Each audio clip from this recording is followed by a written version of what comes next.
जय हिंद दोस्तों 13 दिसंबर 2001 को पाकिस्तान से आए लश्कर तैयबा के आतंकियों ने संसद पर हमला किया, जिसने देश को हिलाकर रख दिया था। वहीं ये हमला कारगिल में हुई जंग के बाद हुआ था। वैसे कारगिल वॉर के बाद दोनों देशों के बीच तनाव था। ऐसे में हमले के बाद ये तनाव चरम पर पहुंच गया। दोस्तों, ये एक ऐसा हमला बना जिसकी वजह से भारत पाकिस्तान के बीच बॉर्डर पर करीब 8 महीने तक जंग के हालात बने रहे। साथ ही संसद पर हुए हमले के बाद ऑपरेशन पराक्रम लॉन्च हुआ और दोनों देश कारगिल की जंग के 2.5 साल बाद एक बार फिर आमने सामने आ गए थे। तो आइए जानते हैं ऑपरेशन पराक्रम क्या है और क्यों इंडिया पाकिस्तान में एक और वॉर का सिचुएशन बन गया था।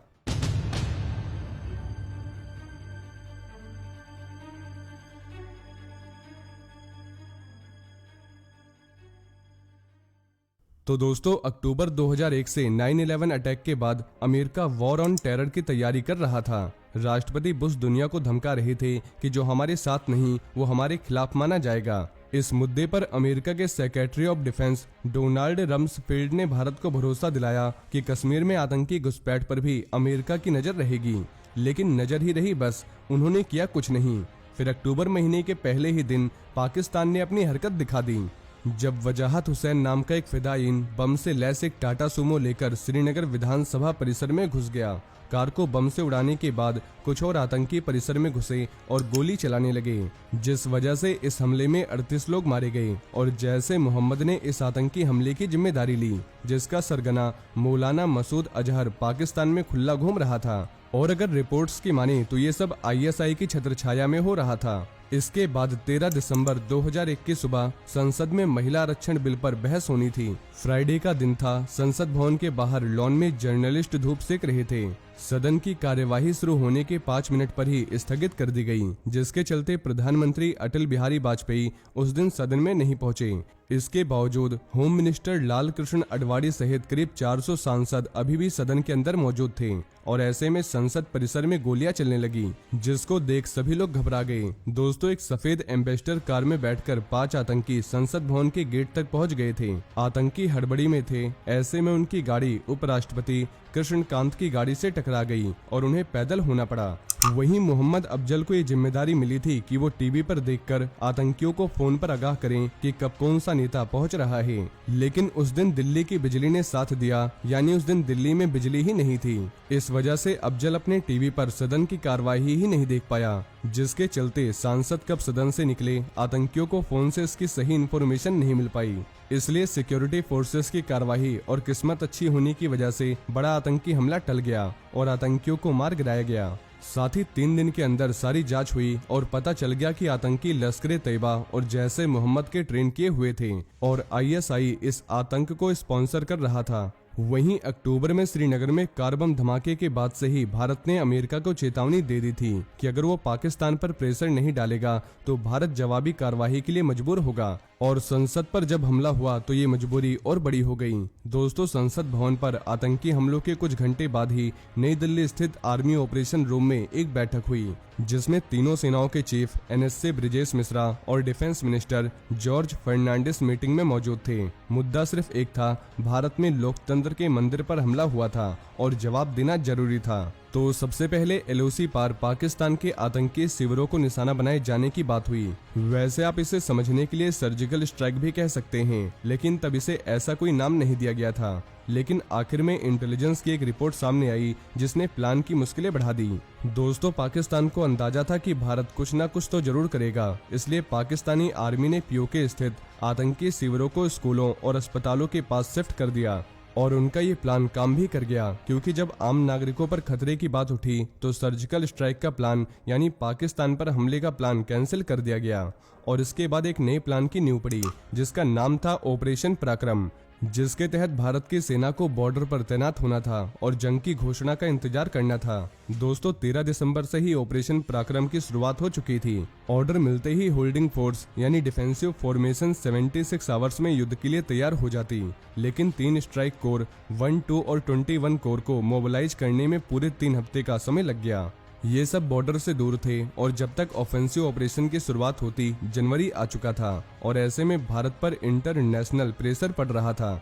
वैसे अमेरिका की इसमें खास दिलचस्पी थी क्योंकि अमेरिका तब अफगानिस्तान में एंटर हो चुका था और अलकायदा के सफाई के लिए उसे पाकिस्तान की मदद चाहिए थी। अलकायदा के कमांडर तोरा बोरा की पहाड़ियों से पाकिस्तान के काबिलाई इलाकों में शरण लेने के लिए भाग रहे थे। ऐसे में मुशर्रफ ने अफगान बॉर्डर पर 11th और 12th Pakistan army core deploy कर रखी थी ताकि अलकायदा के कमांडर पाकिस्तान में शरण न ले सकें। लेकिन ये सब सिर्फ दिखावे के लिए हो रहा था। वहीं ऑपरेशन पराक्रम के तहत भारत की सेना बॉर्डर की तरफ बढ़ी तो पाकिस्तान ने भी बॉर्डर का रुख किया। अफगान सीमा से 11th और 12th आर्मी कोर ने LOC की तरफ मूव किया और अमेरिका के लिए ये सब मुसीबत बनने वाला था। अगर इस दौरान भारत और पाकिस्तान का वॉर शुरू हो जाता तो अफगानिस्तान में उसके लिए और मुश्किल खड़ी हो जाती। इसलिए बुश ने अपने 2 सलाहकार सेक्रेटरी ऑफ स्टेट कॉलिन पावल और डिप्टी सेक्रेटरी रिचर्ड आर्मिटेज को भारत भेजा ताकि किसी तरह भारत पाक का वॉर टाला जा सके। नेटो की सेनाएं भी अफगानिस्तान में मौजूद थीं, इसलिए आने वाले महीनों में ब्रिटेन के PM टोनी ब्लेयर से लेकर जर्मनी और जापान के हेड ऑफ स्टेट ने भारत का दौरा किया। डिप्टी सेक्रेटरी रिचर्ड आर्मिटेज ने पाकिस्तान का दौरा कर मुशर्रफ से ये वादा लिया कि वो क्रॉस बॉर्डर टेररिज्म को रोकेंगे और भारत में आकर मुशर्रफ के बयान की दुहाई देते हुए भारत को किसी तरह से रोके रखा। वहीं दोस्तों, इसका एक और सबसे बड़ा रीजन था न्यूक्लियर हथियारों का, क्योंकि 3 साल पहले ही 1998 में दोनों देशों ने न्यूक्लियर टेस्ट किया था। इसलिए पूरी दुनिया की निगाह भारत पर थी और पीड़ित होने के बावजूद भारत पर प्रेशर था कि वो वॉर की शुरुआत ना करें। इन सब कारणों के चलते भारत सरकार की मंशा वॉर से कोऑपरेटिव डिप्लोमेसी में बदलती चली गई। आर्मी वॉर के लिए तैयार थी, लेकिन ग्लोबल प्रेशर और न्यूक्लियर खतरे को देखते हुए ये मामला वहीं ठंडा होता चला गया। साथ ही सरकार अब चाहती थी कि अमेरिका के प्रेशर से पाकिस्तान पर दबाव बनाया जाए, क्योंकि वॉर शुरू हो जाने की स्थिति में चीजें कंट्रोल से बाहर हो जाती। वैसे दिसंबर 2001 के अंत में दोनों देशों की ओर से बॉर्डर के एकदम करीब बैलिस्टिक मिसाइलें, मोर्टार और भारी मात्रा में आर्टिलरी तैनात कर दी गई थी। जनवरी 2002 में भारत की ओर से 5 लाख सैनिक और 3 आर्म्ड डिवीजन को LOC पर तैनात किया गया था। पाकिस्तान ने भी कश्मीर से सटे अपने इलाकों में 3 लाख सैनिक तैनात कर दिए थे। फिर 12 जनवरी 2002 को मुशर्रफ टीवी पर पेश हुए और उन्होंने अपने बयान में बताया कि पाकिस्तान अपनी धरती से आतंकी एक्टिविटी नहीं होने देगा। इस घोषणा के बाद जंग टल गई, लेकिन अगले 8 महीनों तक सेना बॉर्डर पर तैनात रही। साथ ही शुरुआती इनिशिएटिव न लेने के कारण हालात बदलते गए और अक्टूबर 2002 में कश्मीर में शांतिपूर्ण चुनावों के बाद सेना को बॉर्डर से हटा लिया गया। लेकिन दोस्तों, मुशर्रफ की ओर से दिया गया ये बयान इंटरनेशनल लेवल पर ये दिखाने की कोशिश करना था कि पाकिस्तान भारत के साथ तनाव को कम करना चाहता है। इस वजह से तत्कालीन प्रधानमंत्री अटल बिहारी वाजपेयी को सेना के टॉप जनरलों से कहना पड़ा कि फिलहाल कोई भी हमला भारत की तरफ से नहीं होगा। वैसे इस पूरे घटनाक्रम में 10 महीने तक भारतीय सेना जम्मू कश्मीर में LOC पर तैनात रही। इस बीच 2 बार ऐसा हुआ जब दोनों देशों के बीच जंग के हालात बने। पहली बार तब जब अमेरिका और दूसरे पश्चिमी देश भी इस मामले में दखल देने लगे। माहौल भारत के पक्ष में था, इसलिए स्पेशलिस्ट मानते हैं कि सेना उस समय LOC पार कर सकती थी।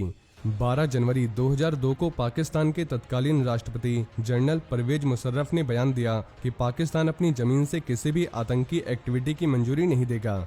इस वजह से भारत ने अपने कदम पीछे कर लिए, लेकिन सेना बॉर्डर पर तैनात रही।